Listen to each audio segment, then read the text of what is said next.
Hello and welcome to the BeeRPad. With me, as always, is my excellent co-host, excellent friend, and wonderful all-around person, Marcus Beer. How are you today, Marcus? Family. Family. I live my life a quarter meter at a time because I'm slow and I have bad knees. Family. Hogarth. I am Groot. I am family. Yeah. Are you feeling fast or furious and or furious today? More like the shot and the curious. Yeah, I'm at that level too. I've been awake for 4 hours on this fine Sunday, but I do not feel I feel more awake now that we've been talking for a little bit. So you got up early to watch the title and the title presentation and the lifting of the trophy by your team. Congratulations. Thank you, sir. It really hurts me to say that. It really does. Sports washing. But look, I'm just jealous. I wish we had the money that you did.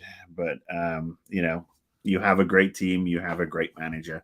And you have a great bank account. So more power to you. We use it well. We're not like Chelsea, who actually spend more and less. I think the difference with between Chelsea and Man City is they get who Pep wants. Yes, perhaps with the exception of Haaland, who they were over. They wanted that superstar up front.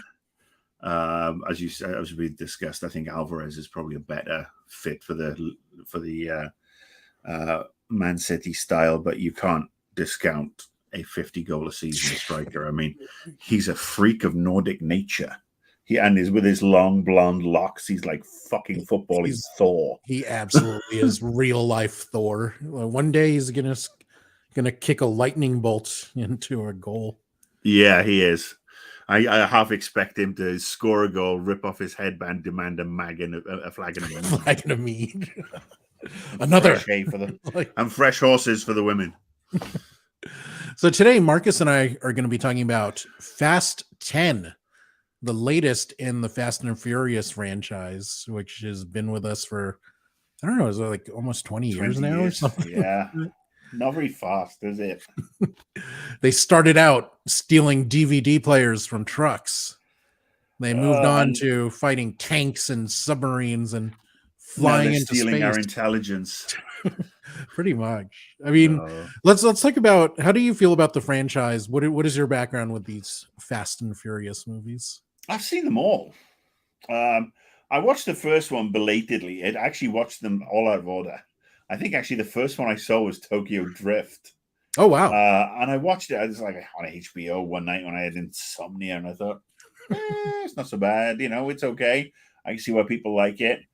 And then I I watched the other two after that. And then the one I like the most, ironically, is the one in Brazil. I mean, that's where they moved to the heist. Yeah, not ironically. Not ironically. Well, I mean, ironically in relation to this movie. Oh, okay. Yeah. So that's where that's the first time I went, I think, to the movie theater to watch one. And I really did enjoy that one because it seemed like a logical change up. And they took it globally. And that was probably, my favorite of the series. It was crazy, but not too crazy. It had a really, a bunch of excellent characters in it. I mean, it was the first time I think Hobbs was in it. Yes. So, yeah, I thought that one was great. And then I was like, okay, I can go with this. I think I watched Fast 7 and 8. And 8 was the one with the submarine, wasn't it? Yes. Okay. 7 was England. Yes. Okay. I didn't watch Fast 9 in the theater. I don't know. I didn't watch that one in the theater, I don't think. But then obviously, as we're talking today, and my wife wanted to go and have her nails done. And I said, oh, well, I'll go and watch this. And she said, good. I don't want to watch that crap. That's right. I saw her mention that on Facebook. Yeah. So yeah, it's definitely an interesting franchise. I think kind of lost me with regards to, even the fun heisty things when they had that one in Abu Dhabi or wherever, when they from to building to building, where we first met Jason Statham's Shaw. Right. And Statham's fun. Statham is fun. He what he does well. But again, it was like, okay. Yeah. And then it's just from there, it's just literally sunk into a level of silliness and diminishing returns. I think their box office returns have gotten less every time, and especially as this is something that they filmed 10 and 11 back to back, or 10 and 10.5 back to back for to a tune of like $340 million. I mean, that's a shit ton of money before even all the marketing's taken into account. And yeah, it's performing well. I think it's the second biggest opening of the year behind Super Mario.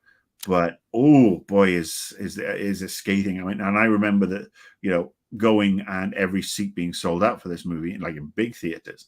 And I watched it in a smaller theater on Friday, and it was half empty. And is school out in California? I don't know. Do I have a kid? I don't have a kid. I have a dog. No, but I mean, Spike is school out? Well, were there lots of kids in the theaters? No, thankfully. I went to IPEC. Sorry, my dog went. Oh, that's right. So my background with the Fast franchise is similar to yours. Spike, I don't know how you feel about these movies, but I like them. And I, like you, 5 is my favorite. The one where The Rock first joins the gang, and they just started saying "fuck you" to physics slightly, like that scene where Vin Diesel is jumping from rooftop to rooftop. I'm like, okay, this is getting a little silly here. You don't have superpowers, man. And then was that the one where Letty was supposed to be dead? No, that's England. Letty is dead because he hooks up with Thor's wife in this movie in 5. Right. So 6 is when they find the amnesiac Letty. But she's not in the one before, is she? I don't think she's in. No, I don't think she's in 5. She's not in 5. She's not in 5, except in the picture of her in the post-credit scene. Yeah. But from 5 on, that's when it started becoming more like heisty in nature, and then they just kept pushing the envelope in terms of, let's bring in a tank, let's bring in a submarine, let's fly to outer space. Although Chevy Nova, yes, Fast 10 kind of scaled it back a little. They I don't know how you top flying into space. Do you drill to the center of the earth? I don't know. We'll be going into the Fast and the Furious multiverse. And look, I mean, when we get into spoiler territory, which we really should. Yes, we will. Yes, we should. There's obviously all these other things, but it's gotten the stage. I mean, you think Marvel movies are bad? At least Marvel movies don't all blur into one. This now, I need a fucking flow chart. I literally need an organizational chart to see who comes where, who's died, who's come back to life. What were they driving? Where did they fly to go under? Who's the criminal mastermind in this one who becomes your best friend in the next one? They do that a lot, huh? They do that a lot because, family. Family. I mean, I would like to be. I think Vin Diesel's actually got a clause in his contract to be paid $1 million every time he says family. And all it takes is I think they even made fun of it in this one. Like your mortal enemies until there's a beer and a barbecue, and then hey, we're all good. Yeah. It's I mean, it's so funny. I mean, they're supposed to be rolling deep in all this dough, and yet again, it's always this fucking same house backyard, with the garage and the barbecue, and sitting out. And look, anybody who lives in LA will tell you. Considering they seem to film this in the sun, it's always sunny, which it can be in Southern California, but nobody wants to sit out in their backyard in the middle of summer. We'll choke to death on the fumes. I mean, the air is not, especially where they were. They are on the outskirts of downtown. I mean, it's Yeah, not nice. It's I not think fun. It's not fair. Yeah. they're supposed to be Silver Lake, so yeah, right by downtown. There's definitely a lack of hipsters there. I think they might be Boyle Heights. I think it might be Boyle Heights, which again is kind of crazy because they would have there'd be way more graffiti. That is absolutely true. So we talked a bit about Vin Diesel. Let's talk about the longtime cast members. How you think they did? I remember we were texting, and I was thinking, is Vin Diesel getting worse as an actor with age? Like, how is this happening? You're not wrong. I mean, and I did mention to you, this movie has 4 Oscar winners in it. Yeah. 4 fucking Oscar winners. Dame Helen Mirren, who won for The Queen. Charlize Theron, who won for Monster. Brie Larson, who won for was it The Room or but one of those things. Yeah, whatever one she won for. And then legend Rita Moreno, yeah, who won Best Supporting Actress way back when for West Side Story, I think it was. How about that then, trivia buffs? So yeah, you have all these amazing actresses, and then you have a bunch of competent actors who are very good at what they do. I mean, Michelle Rodriguez, she is another who is, I'm Michelle Rodriguez. I'm playing Michelle Rodriguez in this movie. I mean, and she does it so well. Resident Evil, every other fast film that she's been in, even Dungeons and Dragons. Where, we did talk about this, but she does it well, and she does it with a charm and a guile, and she doesn't go overboard, and she just brings enough to the role that makes you enjoy it. And then you look at model Tyrese. Tyrese and Chris Ludacris Bridges, who are indeed the Laurel and Hardy of this particular setup. And again, they stay in their lane, and they do things very, very well. And you just go beyond that, and it just goes back again to show that for somebody whose franchise this is, who's synonymous with it, who is making the most money, and who's supposed to be the driving force, it does feel like Vin Diesel is so checked out. I mean, either he's hit rock bottom with his acting thing, like he had X amount of acting prowess to give throughout his entire career, and he basically got so knackered saying "I am Groot" 136 times that he's just drained. I mean, he just looks so disinterested. And the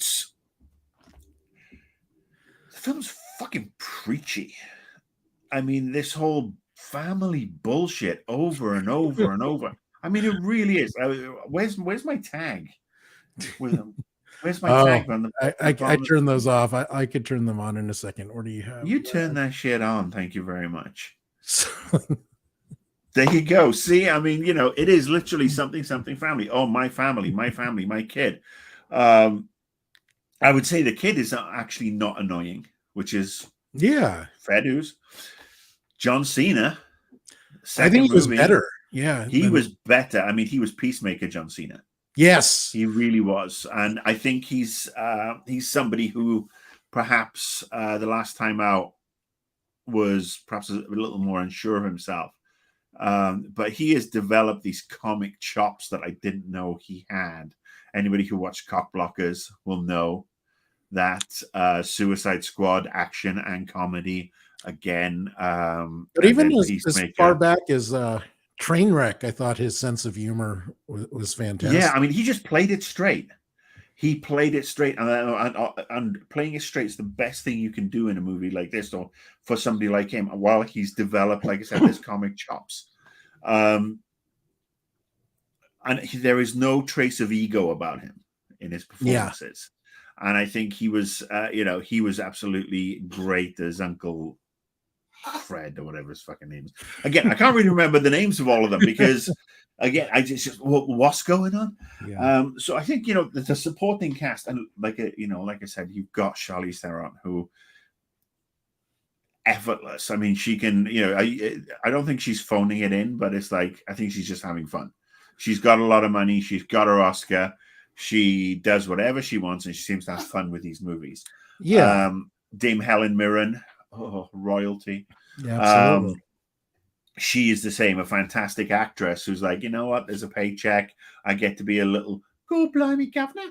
And it's not exactly pushing her. Rita Moreno, a chronically underused actress, and just a damning example of the Hollywood system, in that, how they've misused Latina actresses over the years. And then Brie Larson,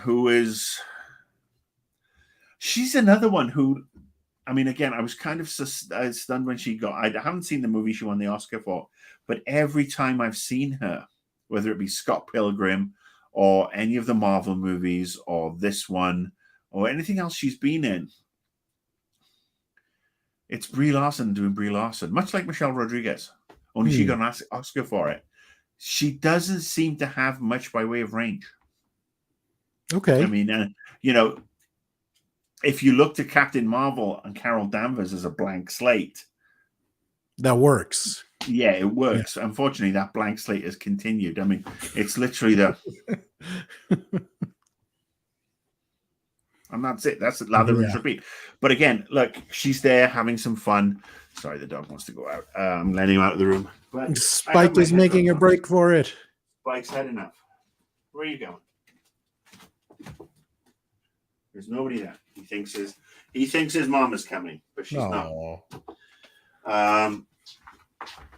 See, isn't this wonderful? This is live, people. Not that anybody's watching. Do we have any viewers? Right now, no. That's okay. They'll catch us all on the DVR. But this is cool. The pressure's off. But you mentioned staying in your lane and phoning it in. Is there a fine line between the two? Because there were many scenes where I felt a lot of the long cast members it didn't seem like they were trying very hard.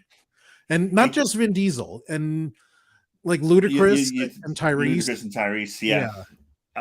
I think you'll find, I mean, I think the film felt bloated to me. In that it really did overwork a lot of the time, where it's like, oh, we're going to cut to these two, and now we're going to cut to these three, and now we're going to cut to this, and now we're going to cut to these people doing this.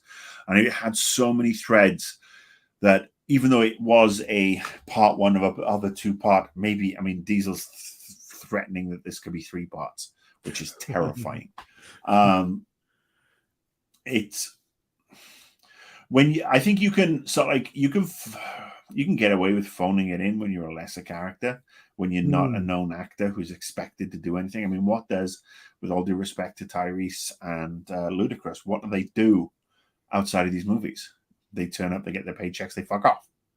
I don't think they do anything else. And look, it's paying for their houses and they're doing what they can. But I mean, does Ludacris still make music? I'm not sure. I don't know.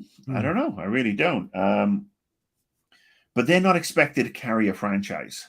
Right. You could take those 2 out, replace them with 2 others, because there's a stable and a roster now. And you wouldn't miss a beat.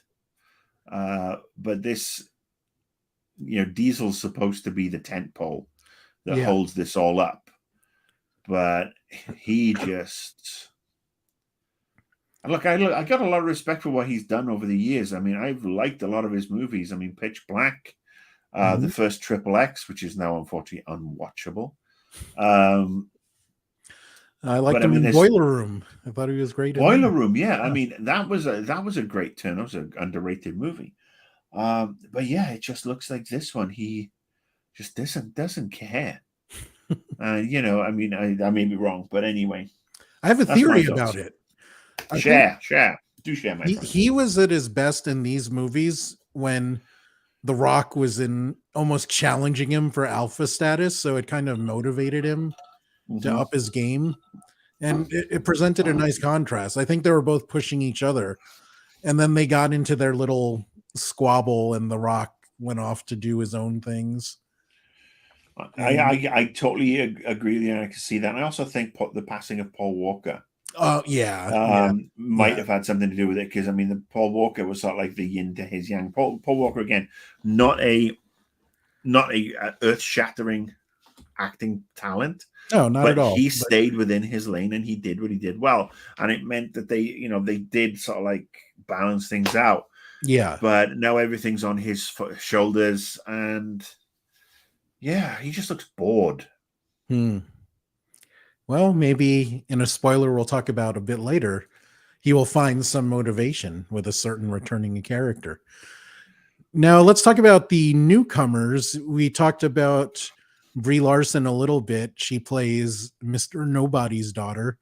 I guess she's Ms. Nobody. She's Little Miss Nobody. What did you thought she was a little bit wasted in this, or I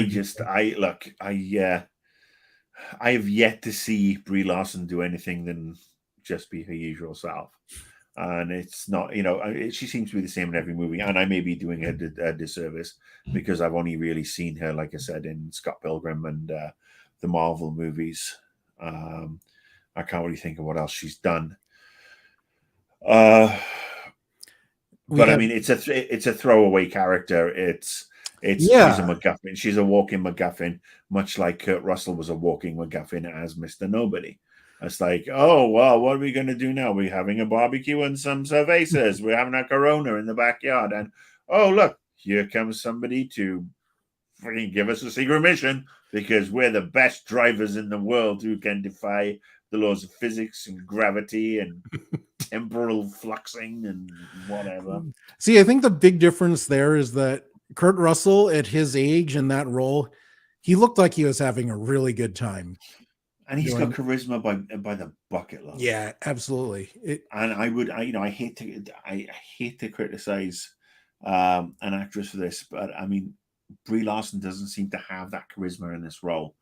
And I go back to Michelle Rodriguez, and she brings charisma to her roles, whether it be Resident Evil or Dungeons and Dragons or this series. What you're going to get, but she stays in her lane, but she gives, she seems to give everything. I mean, she's not overacting, because there's a fine line between that and acting and caricature. But she's great. I mean, she's great as Letty. She does what she does. She delivers the lines. And again, I think she plays it straight, which is great. But yeah, Brie Larson, I just don't know what to make of her. I still, after several years of watching her in movies, I still don't know what her range is with regards to. And like I said, I may be doing her a disservice. So now another more minor newcomer is Alan Ritchson, who plays Ames, the new head of the agency. Yes, indeed, Jack Reacher from the Amazon TV series. He was also Hawk in Titans and Hawk and Dove. Oh, right. Yes. He is Hawk. Yes. Yeah. But yeah, he was, you've obviously not seen the new Jack Reacher. I have not. You really should. It's actually very enjoyable, and he's very good in it. Again, playing to his strengths. And yeah, I thought he was perfectly serviceable. The twist that everybody saw coming certainly happened. Right. Because again, this is not a movie that exists to deliver nuance and surprise, more like lump hammer deliveries of everything.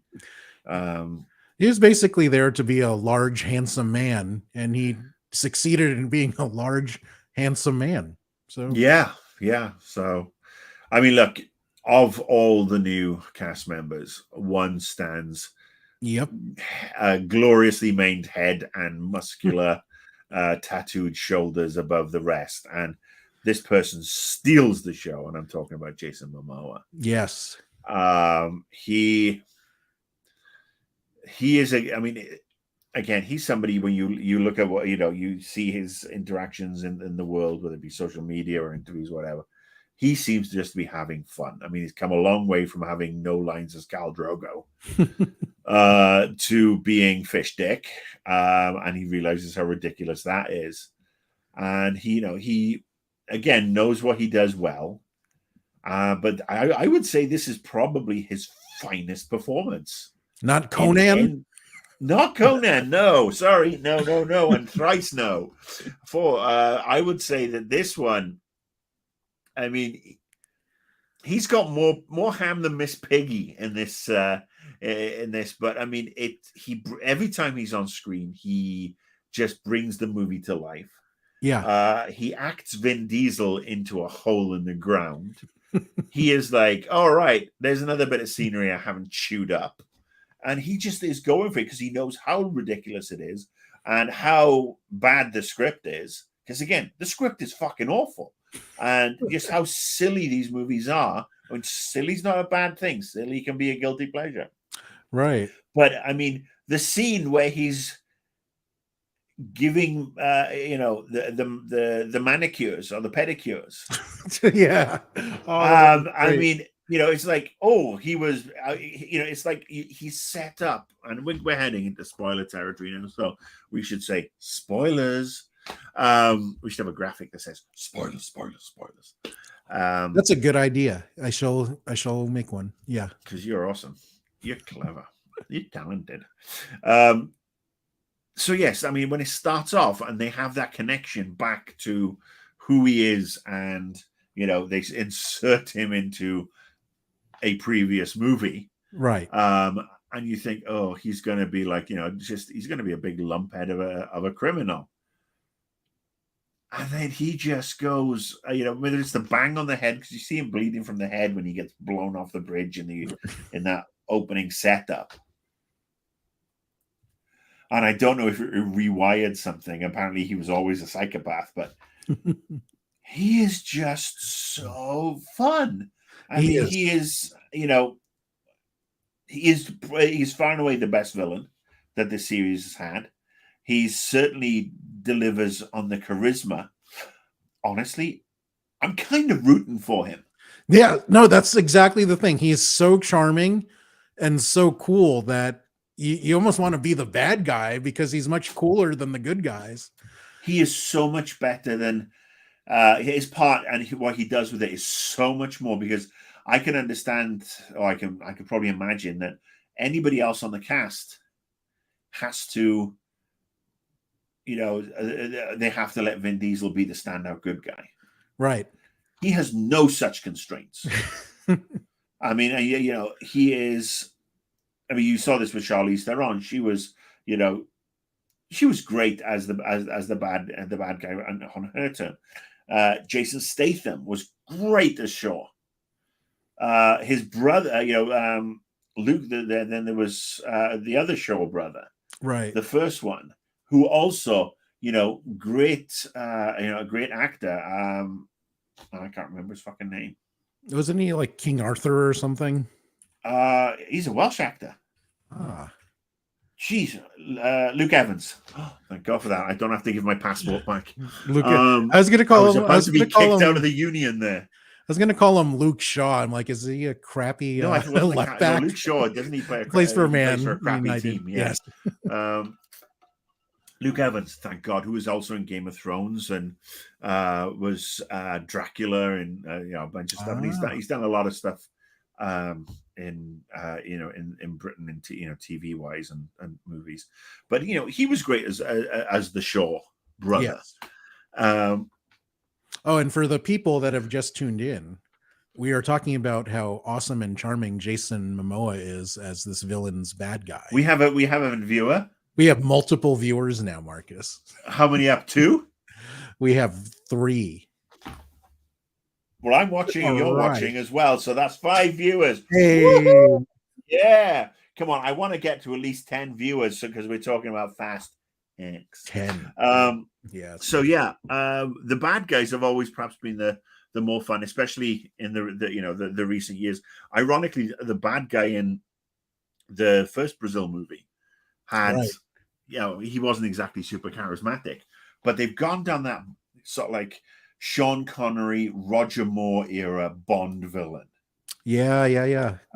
And I honestly think that Jason Momoa is far and away the pinnacle of that style. It's like he watched every one of those movies, even the camper Bond ones with Roger Moore, and he just decided, fuck it.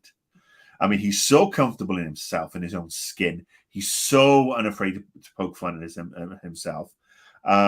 It's like he watched every single movie that involves overacting and, just really taking a character over the top and just said, this is what I'm going to do.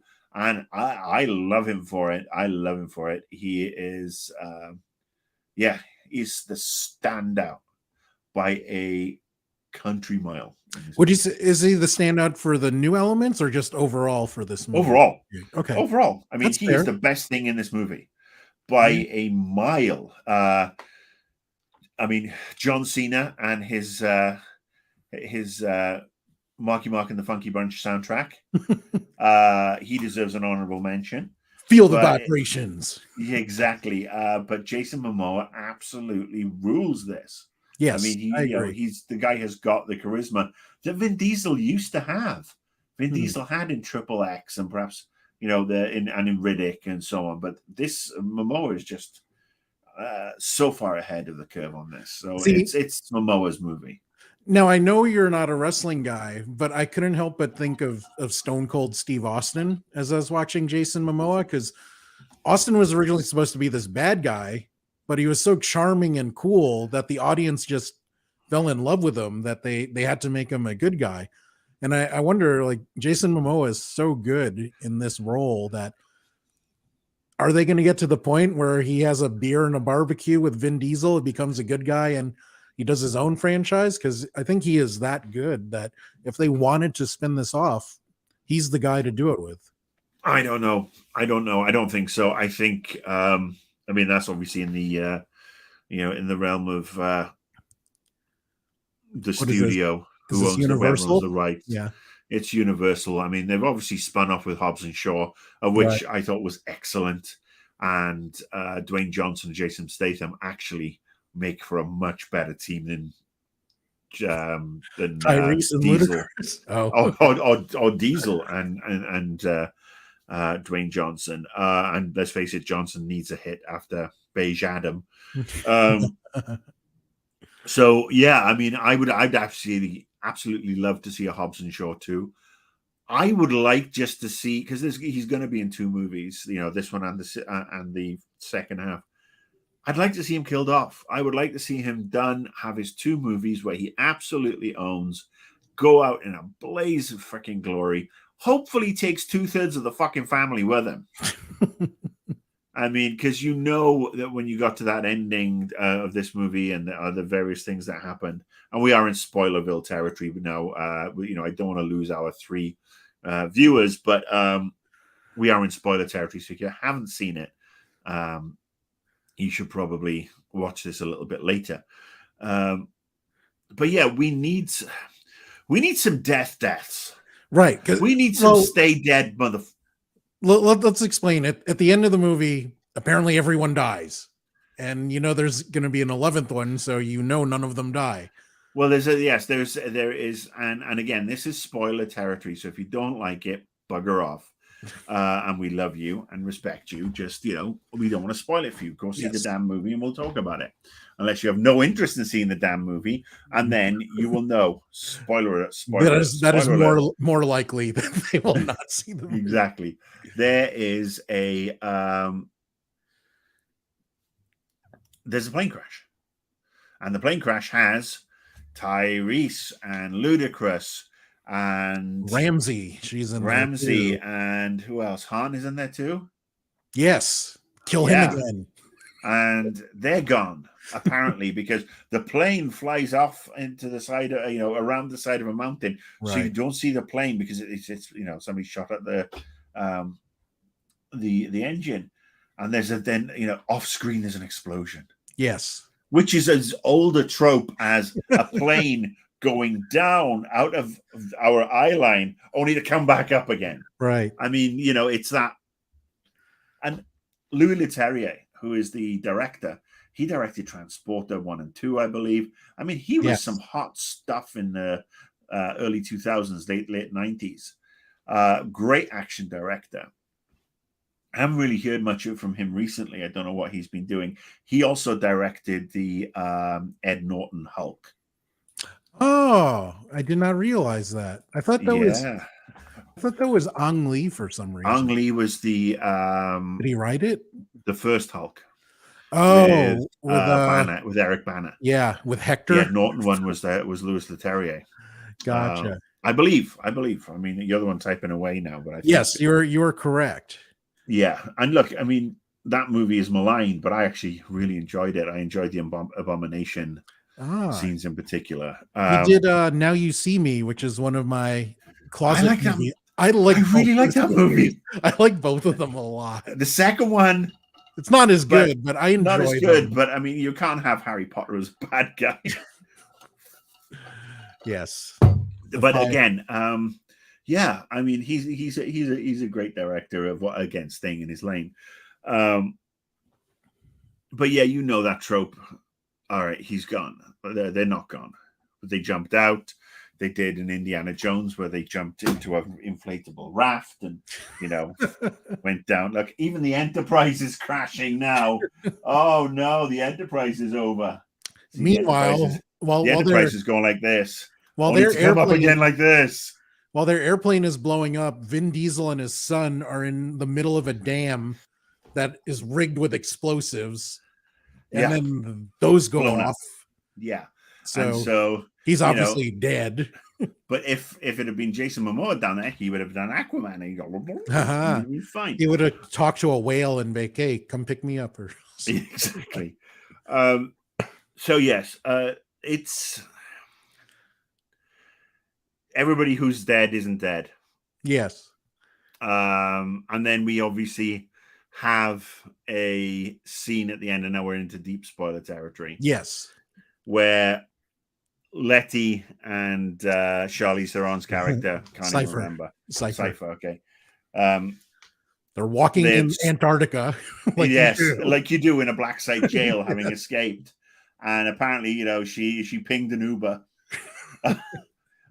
Because the Uber pops up out of the ice, and it happens to be a submarine, like you do. And it's the submarine from 7. Is it though? I thought it was destroyed. I don't. Does anything really die in these movies? Back to life too. And then guess who pops out after driving the submarine? Apparently by herself too. It looked like. Like, hello, my name is Gal, and I'm your driver today. Is this right, Gal Gadot? 5 Wonder stars. Woman. Yes, Wonder Woman pops up in a submarine.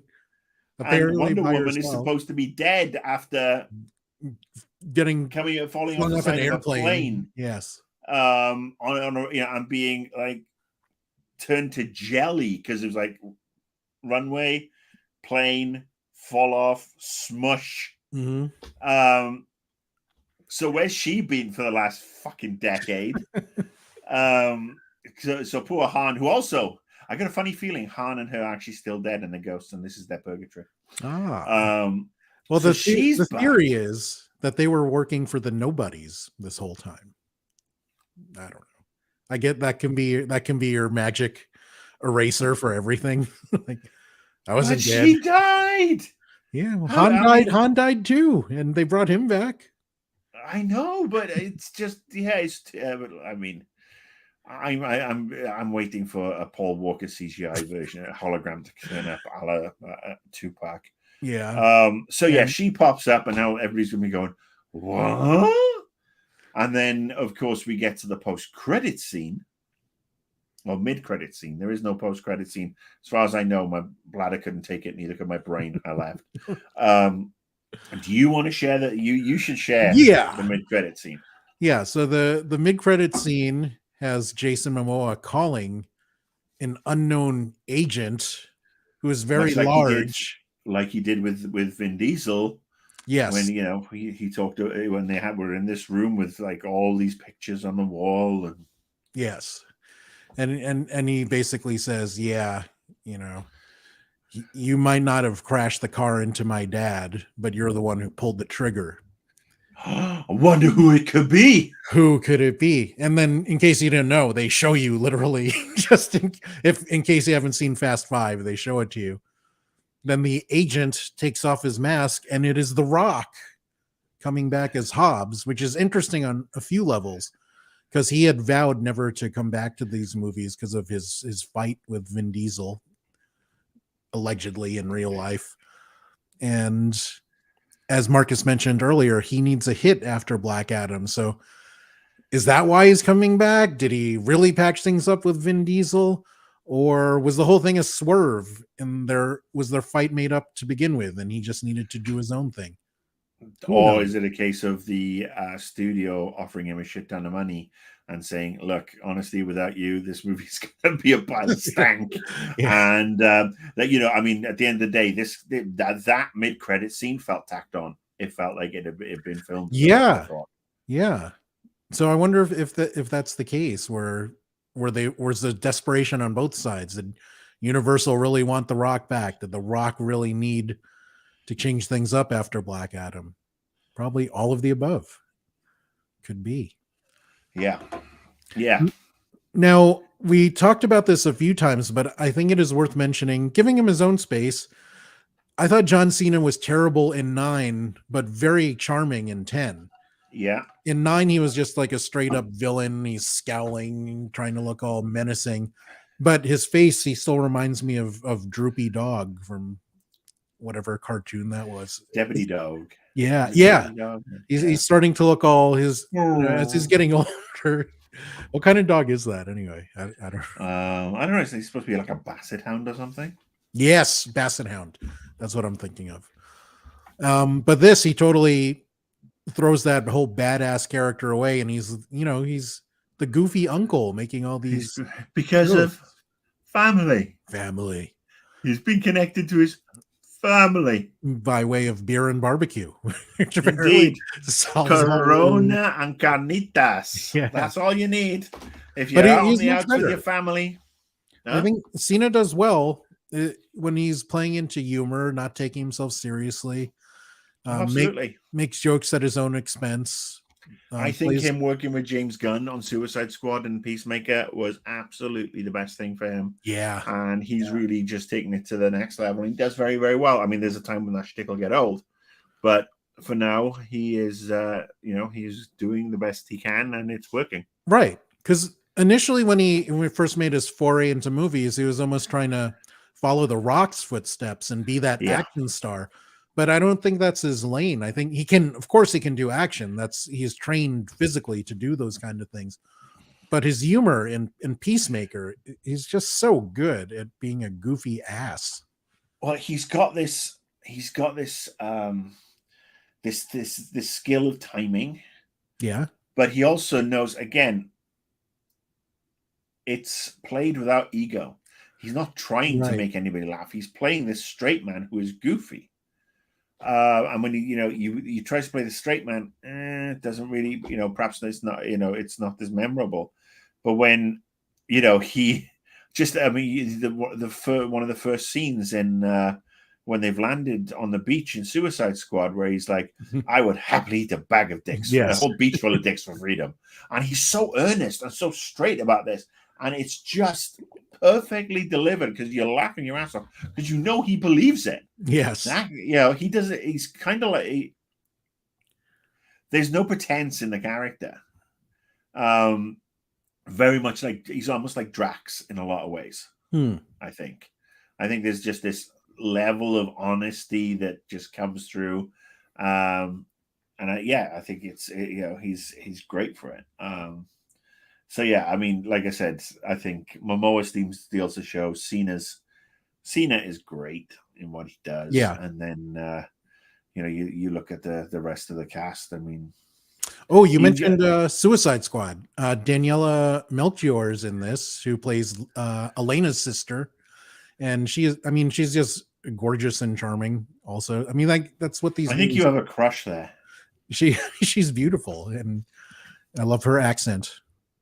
That's it, her accent. Yes, that's right. Again, she's great. I hadn't realized that she was the same character as Ratcatcher, but yeah, she was great. So the one thing I will say, and I don't know if this is just me getting old, but you look at that Brazil scene. And you know what I'm talking about here Yep. with regards to it just seems so dated with, Hmm. the girls as the props. Yeah. And maybe they're that everybody's fine with that. And, maybe I'm just getting old. Maybe it's it's the cancer meds talking, but I just get it done without it. I think it's just, we don't need that level of adornment. I mean, it just feels like it belonged to a decade ago. I don't think it belongs now. Especially as, I mean, we all know, but I mean, like everything else in the movie, it's all in the realms of fantasy, but it's just continually contributing to this teen wank fantasy. Right. I mean, that is part of the car culture. Maybe not as much as it was 10 years ago, but I mean that stuff is still there. If And you I've never been a part of that car culture. I like, same. I have a car. I like a car. I drive a car. I have my TTRS, which is my favorite car of all time, and it could shift. And yet, I didn't have the urge to burn up my tires at one of these stupid gatherings with a bunch of brain dead fuck knuckles. And we have a lot of them in LA. They've become a You problem. do. And people are Yeah. dying. I don't know what it's like in where you live. But I just got to, let's face it. If you think you're Vin Diesel, you're doing this, you're just a fucking bell end. I mean, come on, let's be honest. These people are absolutely, I mean, there is nothing between the fucking ears on for these assholes. People are getting killed on it, and they have the 6th Street Bridge down here. Yep. So much so they've had to close it. I mean, like, if I was the police, I would have said, you know what? We're going to let everybody do it one night, but we're going to then block it off. So they're all trapped on the bridge, and we'll blow the fucking bridge up. Because again, these people are just stupid children with nothing better to do, and we have this problem here with regards to street racing. But anyway, watch it on the TV, play it on the video game, and stay the fuck off the streets. I mean that part is absolutely true, but I was thinking more of like the organized shows, like the Hot Import Nights. I have a bunch of friends that model at those shows, and yeah, it I is. don't even know what that is. I don't even want to know. Let me just live in my old man bubble. It's Please. But I basically go, it's oh. it's E3 for cars. Oh, well, at least even E3 grew up, for God's sake. That's true. I mean, and it was like, oh, you're taking money away from their things. Maybe I'm just old. So, everybody do what they want. Girls do what you want. Guys who are doing this, you fucking dickheads. Now, this movie, as you mentioned, both parts have been filmed, but the next part is not until 2025. Is that 2 years too long, or? Oh, it's fucking ridiculous. That is absolutely ridiculous. Look, they should finish this off at Christmas. Oh, wow. I mean, if it's already filmed and edited in the can. I don't know that it's edited. I know it's been filmed. It's not going to take a year to edit. If it's been filmed, and my worry is that Vin Diesel has said this could be a trilogy. And if this is a trilogy, it's just going to be another banal, drag it out. Yeah. I'd like to get closure on this. I'd like to watch the end of it before I die. And if this isn't coming out until 2025, I just find that's just stupid, especially if they're going to go to a trilogy. What, 2027? Is he that broke? He can't be that broke. He's got Groot money, for God's sake. That's true. Yeah, I just think leaving this for 2 years, people will just fucking forget about it unless they're like, oh, people, we'll put it back out on pay-per-view, or we'll do another run in the theaters, and people will watch it, and they'll watch for 1 and 2 back to back. This was 2 hours and 21 minutes of my life I will never get back. Yes. You think I'm going to sit in a fucking theater for 5 hours to watch Vin Diesel go family? And he will not, in case you wanted the answer to that question. No, I won't. I will wait until it gets on fucking HBO, or if I'm dead, I'm sure it'll be played in hell on a fucking loop. I am one who loves big, silly blockbuster movies, but unfortunately, the Fast and the Furious jumped the shark 3, maybe 4 movies ago. Okay. Yeah. Do you remember which movie kind of was like, this is too much? Well, The space one in the last one was a bit much. Yeah. The jumping between the fucking the last Paul Walker movie. Right. They should have ended it there, because that's what it went into the first time we had God's Eye. Right. And we had we had the Saudi Arabia jumping from bump to bump. Was that 8? Was that 7? Who knows? So yeah, I am done with it. I know it'll make money. I think it's causing people to be stupider. To come from something like Guardians of the Galaxy, that was a very stylishly well written, well acted, well directed, visual effects popcorn movie, to this is like coming from eating sushi to eating turd wrapped in a rice bowl of turd. So I know people have said they enjoy it. I know people have said they enjoyed it, and like I said, the Momoa saves the film. Anybody less than Momoa, and this film would have been 1 star across the board. Everybody would have hated it. It would have fucking killed the franchise. Absolutely. But I just 2 years to finish this fucking thing. Too much. They don't have that much emotional cachet. The world is changing, and this movie is a relic. And it's on its last legs as a relic. Get it done now. Get it out the door.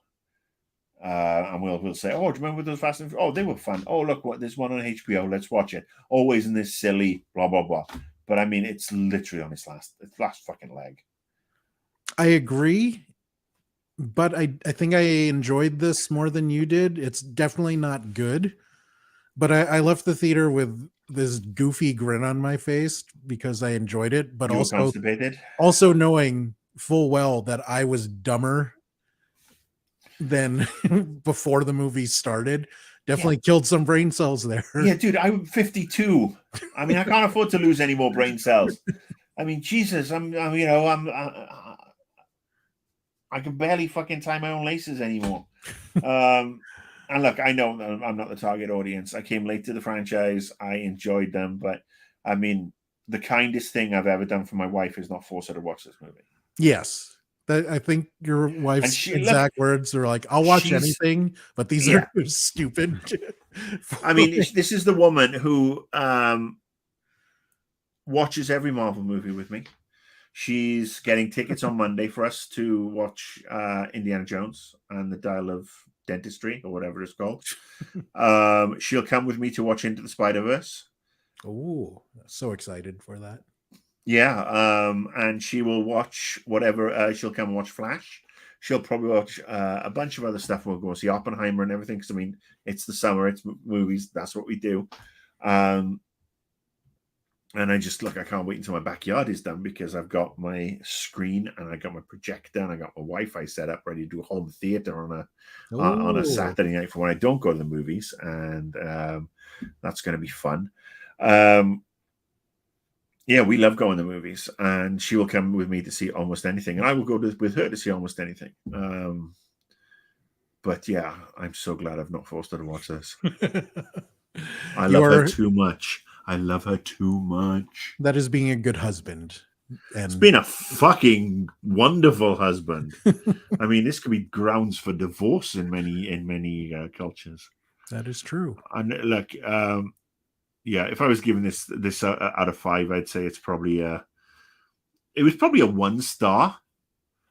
Until Momoa gives it and it bumps it up to 3 stars. 2 of those stars are just purely Jason Momoa. I think the other one is probably John Cena. That's funny. Like, review score wise, I'm totally with you, but I still had more fun. I think I just have a higher threshold for stupidity than you do. Oh, come on! Look, I have a high. Look, I'm from a country that gave the world Benny Hill, for God's sake. We do stupid better than anybody. If you want to look at like the young ones, Bottom, Benny Hill, I love Benny Hill. The Mighty Boosh. I mean, we do some really, we've done some really stupid shit over the years, and we revel in it. We can revel in our stupidity, and we reveled in the whole, 90s and early 2000s lads mag kind of mentality, where we had Oasis and Blur, and girls are like, we're gonna get drunk, and everybody's lager, and all that. And I just think Yeah, I maybe I'm just old. I am No, no, no, old. no. This is I definitely understand the opinion that this is Well, you're only 12 years old, so jump the shark, and I very much see that, and it's it definitely jumped going the down. shark. The shark ate it, shat it out, and then jumped it again, The shark jumped from building to building in Dubai, and then and then launched into outer space, yeah, powered by farts. there's the shark somewhere out there. It's on the moon. So that pretty much, I think we've said all we've had to say about Fast 10. Oh, except for Fast 10 your seatbelts, everyone. Okay, I had to get that out of the way. You mentioned a bunch of summer movies that are coming out that we will probably should talk about. Oppenheimer is definitely on the list. Yeah. I'm scared of Indiana Jones. I'm still traumatized by Sean LaBeouf's last one. And the earlier reviews Shia said, LaBeouf. yeah, Sean LaBeouf. Sean LaBeouf. I don't know what his name. Frank LaBeouf. He used to play Do centre it! back. He play centre back for Chelsea and for France. Frank LaBeouf. Yeah. Yes, Frank Lesbeouf. I've seen the headlines for the reviews. I haven't read the reviews, but the general gist I've heard about Indiana Jones and the clock on the wall is that it has two things going for it. Actually, three. First one is James Mangold directed it and not Steven Spielberg. Right. Which, after the last one, is a huge upgrade. No offense, Steven Spielberg. You made my childhood and my teen years, and then you pooped on them. Then the second one is Phoebe Waller-Bridge, who is great in everything, and if you don't believe me, watch Solo, the Star Wars movie about Han Solo, young Han Solo, because she's great as the voice of the robot in that, who becomes the soul of the Millennium Falcon. And she's great in Fleabag and everything else, and she's smart, and she's a great writer. And then the third thing is, from what we've seen on the trailers and from what snippets I've picked up, this is the first time in a movie that the de-aging technology looks so good. Because everything we've seen about young Indy in there, or younger Indy, 40s, 30s, whatever, a 30-year-old, 40-year-old, that's the de-aging stuff. And it's like really, we've come from, Carrie Fisher at the end of Rogue One. Yeah. You were going to say Rogue Spear, weren't you? No, I was going to say Rogue Tom Squadron. Clancy's Rogue One. Yeah. But yes, I mean, that level of, oh my God, it looks like a PlayStation 5 game. Then this looks looks to really the Irishman was a little bit better, but still. Every time I try to watch that movie, 2 hours in and I'm asleep. It's like ambient. It's televisual ambient. It's right up there with Max Payne the movie. So yeah, I mean, those three things have got me interested, and this is the final hurrah for Indy. He is 803 years old, and I think if it gives us a good send off, I mean, God, if it kills him off, and he goes with a smile on his face, I mean, save the world again one last time, or he's retiring after breaking his hip, where he's going to the old archaeologist's home. Great, finish it off. You let him go. Let him, let him go. And Harrison Ford is still charismatic. Yeah, I mean, he was, absolutely. One of the favorite lines in any film over the last 20 years was The Force Awakens, when he says to Chewie, "We're home," when they're in the Millennium Falcon. Yeah. And he's still got that level of charisma. So yeah, I am so down for that. Definitely want to talk about Flash, because that is going to have big ramifications with what Warner's is doing. All right, so I spoke to somebody who's seen it. Oh. And it's apparently brilliant.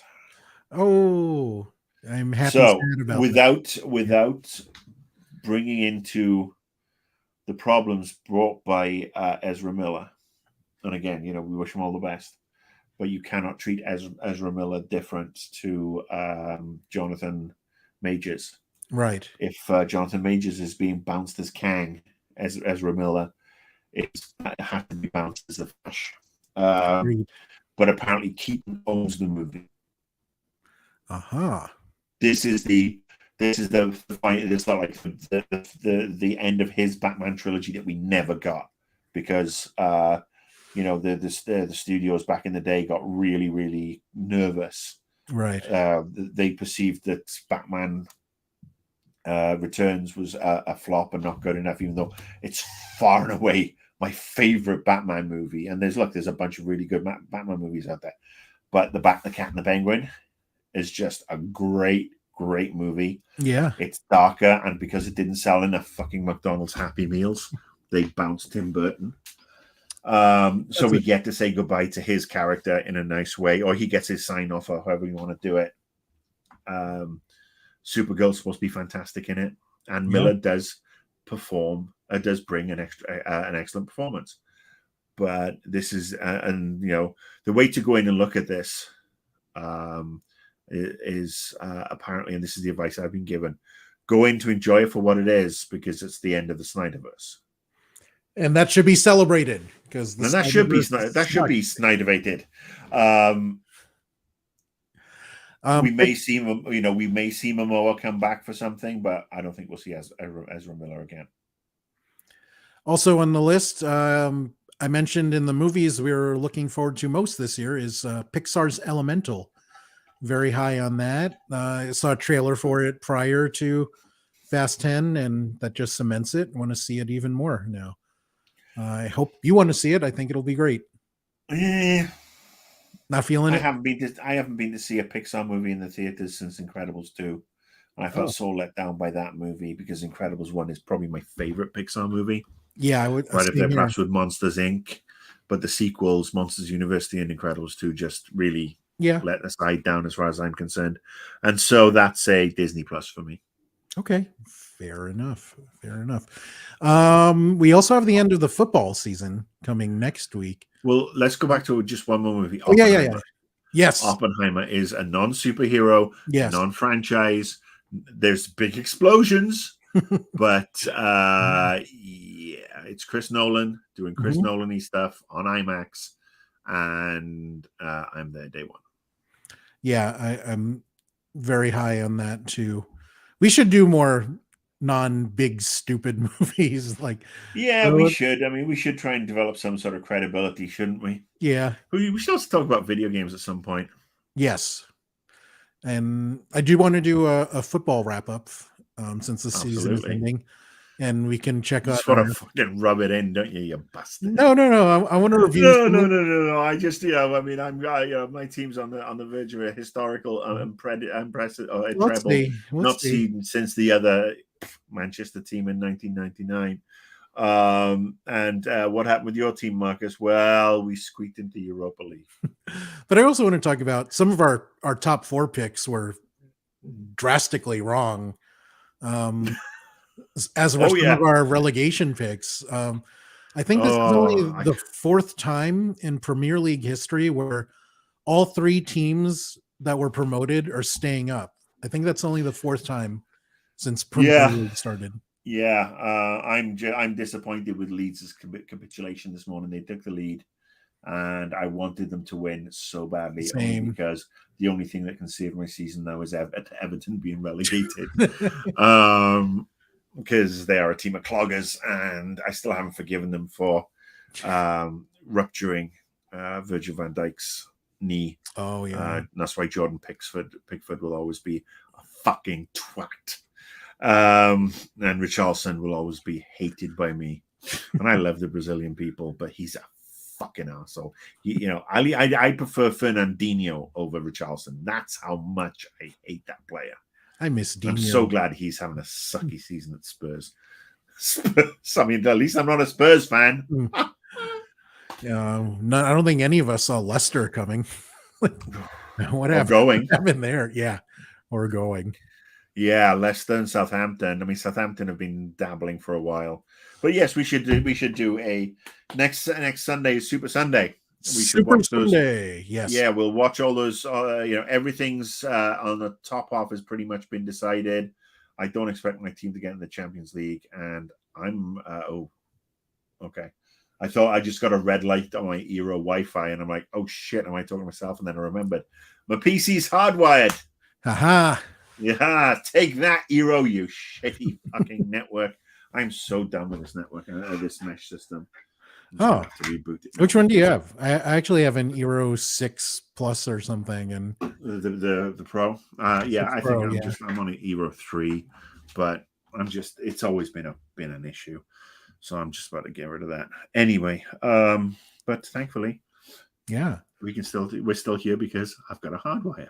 I learned that very early in the streaming situation during the pandemic that I cannot do Wi-Fi on this machine. Yeah, I mean, of course, into Spider-Verse. Yes, that's the other one. That's definite. What's the or I don't know what the calendar is. So is Flash next or no? I think Spider-Verse might Spider-Verse? be. Spider-Verse is June Jones. 2. Summer movie calendar. Yeah, there you go. Country Living 49. Oh no, I'm not watching that. Let's see what movies come out. So we've had. See, this is giving me smart movies too. All right, hang on. Little Mermaid. Are we doing that one? Okay, so Book Club: The Next Chapter came out. We missed that one. I'm so upset about that. The Bert Kreischer movie. No thanks. The Mother, which is on Netflix, and oh my god, I started watching that. It's fucking horrible. As is White Men Can't Jump. No, not that guy. No. So Little Mermaid is May 26th. I won't be watching that. No offense. No, I don't see the point of it. I mean, for me, the music is what made the original so good, and that's not going to get any better.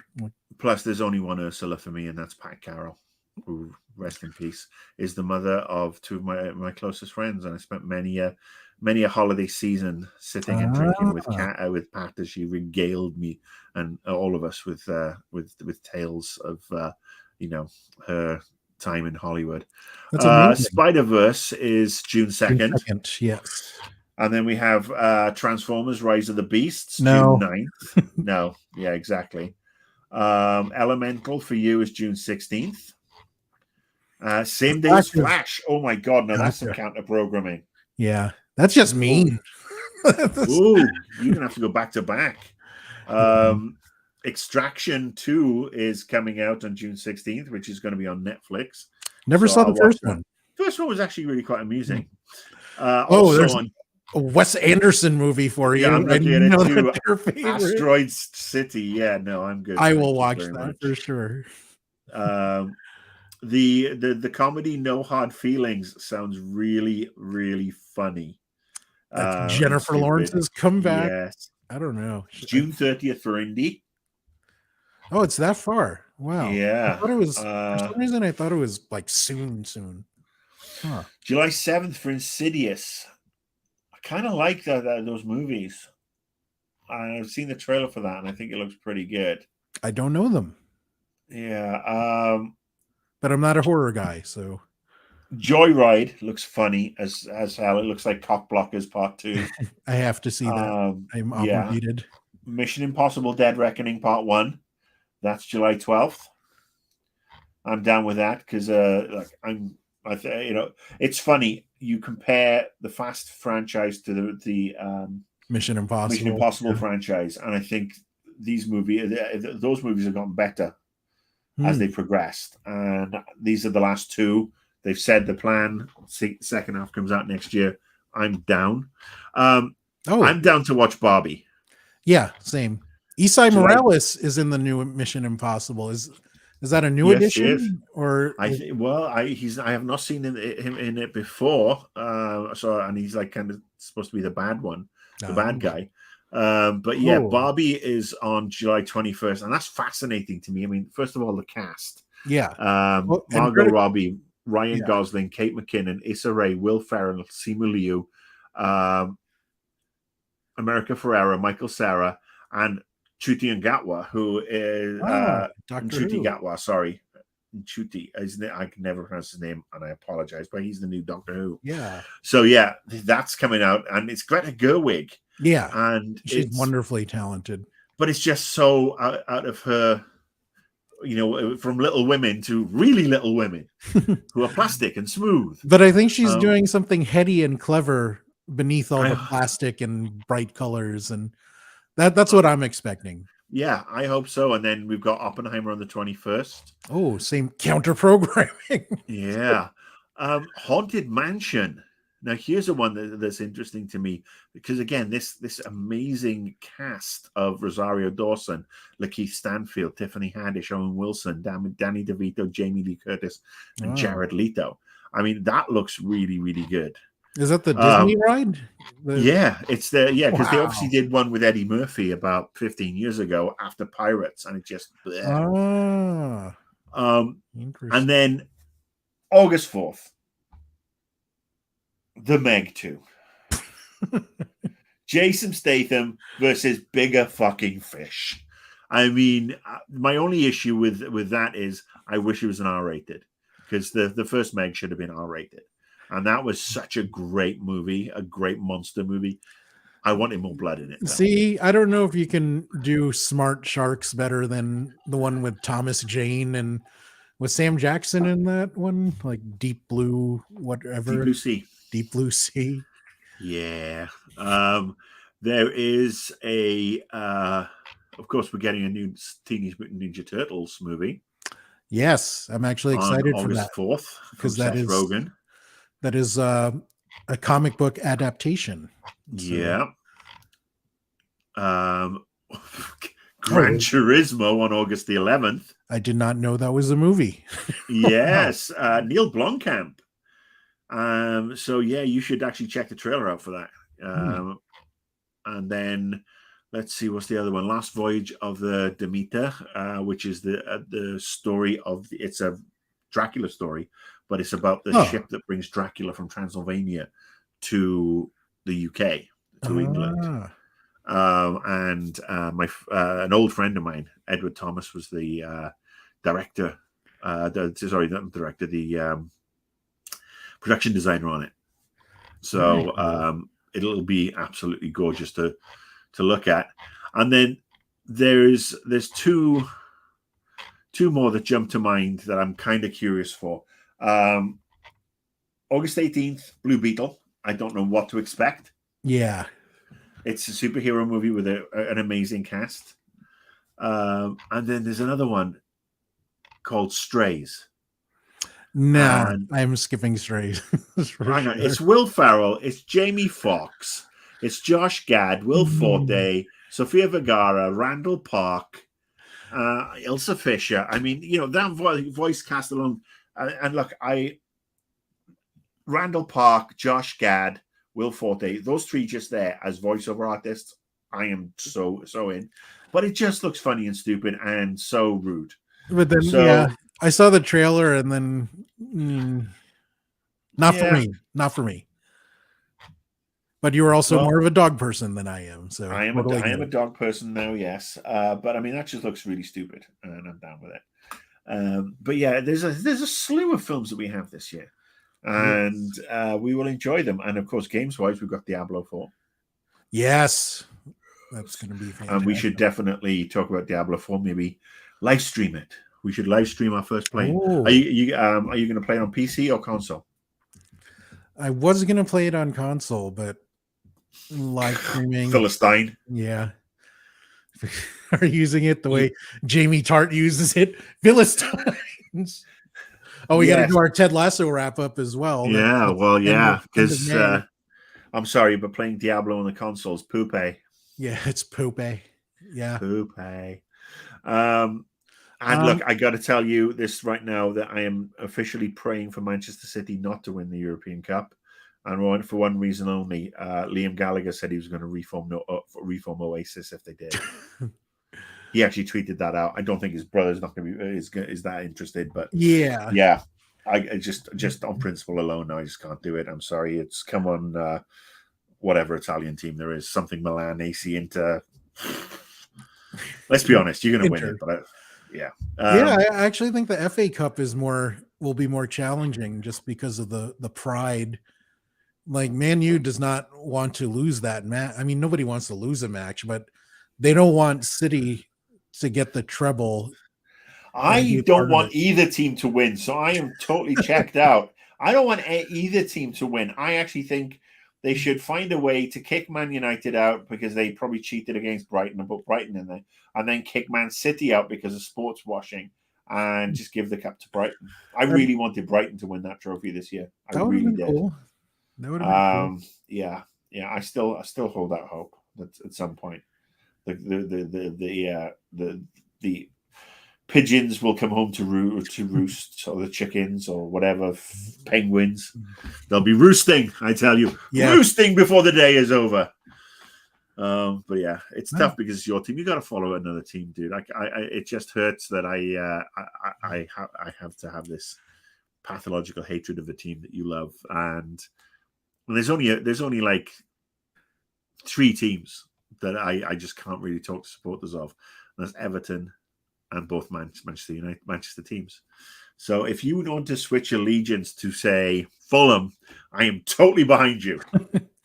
I have thought about this because sometimes I am uncomfortable with the sports washing and if the allegations end up being true, which they probably are. My backup team actually is not a Premier League or even a Championship team. It's a League One team. So it's not Wrexham. No, it is the League Two. Forest Green Rovers, because they're all into green energy and they're all hippies and all that. Like their kits are all recycled. The stadium is made with powered by renewable electricity, and so I like what they do. And I applaud you for that. Hey, you're a Tesla family too, so yeah, and we're about to have solar and grey water system installed, and we're trying our best. But unfortunately, it costs a lot of fucking money. It does to be eco-conscious, which is ridiculous because it all should be so subsidized that everybody should have solar panels on their home, and everybody should be using grey water to conserve water, and everybody should have drought-tolerant things in their yards. Oh, I want a green yard. Well, you know what? Move to Oregon. Move to Seattle. Problem solved. But I want one here. I want my golf courses to look gorgeous. Fuck your golf courses. I want you to play in sand traps. Yeah. Well, I mean, California should not be growing alfalfa, which is incredibly water intensive. But for some reason, there are plenty of alfalfa farms in California, and most of that is exported. Avocados. Almonds. Almonds incredibly water intensive too. Yeah, which sucks because both my wife and I are lactose intolerant. So you have to do the almond milk. Yeah. Anyway, we should wrap this up. I think it's time. We've bored people stupid. What's our final viewer count? We're down to 2 at the very end. So thank you. Thank you to the 2 of you. Don't forget to subscribe, like, share this video with your friends. And I do have to organize this contest. We do have some video game codes to give away very soon. Oh, we do? We do. I've been doing some homework and some begging. Okay. So we will have something nice for our viewers. But you have to watch the live stream. Or we will do it in a variety of ways because we have multiple. Yeah, but you have to watch the live stream all the way through because we'll only give it away at some point. Oh, look at this. That's interesting. Derpy Entertainment. Hello, Derpy Entertainment. That's a new one. Yes. I missed it. Is that RIP or RIP? Yes. Oh, well. Anyway, rest in peace. You can watch the video from the beginning on the YouTube page and rewatch it as you're working throughout the week. Just watch it again and give it a thumbs up and watch it on all platforms. Maybe it's time we just go to audio because it takes a lot of time to make this camera ready. Maybe it's time we just went audio only. Go really old school and just go. Hello, welcome to the BeeRPad. This week's mystery. Actually, my dream was to get those British broadcasting mics, the lip mics that, as if we're in a stadium and we need to block out noise. I think it's all over. It is now. Oh, we have a question. Yes, you can be entertainment. If it's Vin Diesel, I'm take back everything I've said. You can please say your thoughts. We will keep going to hear your thoughts, kind person. Yes. I do not want to assume gender. I'm learning. So you better be able to type quickly because you know what? I need to take a pee. Yes. Yeah, we old. This should be called the sanitary pad. Oh, and I've learned something interesting, that your bladder does not actually shrink as you get older, but the muscles that control it get weaker, which is why and if you add radiation treatment for prostate cancer, that's a lot weaker. That's a whole the prostate inflames, and so does the bladder, but it inflames and the walls thicken, giving you less space. Your tank gets narrower, as it were. But thankfully, it's yes, it's finally after 18 months. 18 months after radiation, I can now, like I said, hold my pee all the way through a Marvel movie and the end credits. But Fast fucking 10 really, really push the boundaries. So while we're waiting for Derpy Entertainment's thoughts, I just looked up that Fast 10 did 319 million worldwide at the box office. Derpy Entertainment says this film, yes, was just as over the top as the previous movie, but for entertainment value, it's a pretty decent film, and script and critics are being a little bit harsh. Well, yeah, I mean, I'm harsh, but Jason Momoa does carry the film, so yes. I know. Look, I know. I'm probably harsher than most. So, and look, I watch some really silly shit. So, and you have agreement. Jason Momoa does carry this film. I think everybody's in agreement on that one. Anybody who doesn't agree is just being rude. This movie actually made me respect him more as an actor, because I wasn't impressed with Aquaman. I thought Khal Drogo, as I like to call him, was his best role, but he was absolutely phenomenal in this. Yeah, so, he just went and had so much fun. Yes, Team Momoa. Yes, and on that bombshell. Yeah, we'll leave you on a positive note. Jason Momoa for life. He carried this movie. Thank you for watching the BeeRPad, and we will see you next time.